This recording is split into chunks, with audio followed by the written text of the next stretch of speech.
ইরানের ক্ষেপণাস্ত্র হামলায় ইসরায়েলের দক্ষিণাঞ্চলে ব্যাপক ক্ষয়ক্ষতির ঘটনা ঘটেছে। এই পরিস্থিতিতে দেশটির প্রধানমন্ত্রী বেনিয়ামিন নেতানিয়াহু একে অত্যন্ত কঠিন এক সন্ধ্যা বলে মন্তব্য করেছেন। ব্রিটিশ সংবাদ মাধ্যম বিবিসি এই তথ্য জানিয়েছে।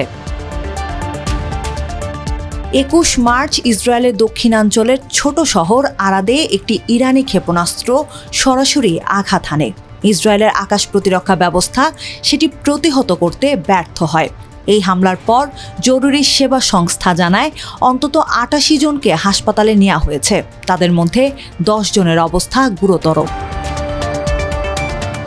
একই সময়ে হামলা হয়েছে দিমোনা শহরেও, যা ইসরায়েলের পারমাণবিক স্থাপনা থেকে মাত্র ১৩ কিলোমিটার দূরে অবস্থিত। এখানেও বেশ কয়েকজন আহত হয়েছেন বলে জানা গেছে। হামলার পরপরই নেতানিয়াহু আরাদ শহরের মেয়রের সঙ্গে কথা বলেন। এরপরেই তিনি এই ঘটনাকে শহরটির জন্য অত্যন্ত কঠিন এক সন্ধ্যা বলে বর্ণনা করেন। সামাজিক যোগাযোগ মাধ্যম এক্সে তিনি লিখেন, এই সময়ে উদ্ধার ও জরুরি সেবায় নিয়োজিত বাহিনীকে আরও শক্তিশালী করা হবে। পাশাপাশি দেশের জনগণকে নিরাপত্তার নির্দেশনা মেনে চলার আহ্বান জানাই। আর সব ফ্রন্টে আমাদের শত্রুদের বিরুদ্ধে হামলা চালিয়ে যেতে আমরা দৃঢ় প্রতিজ্ঞ।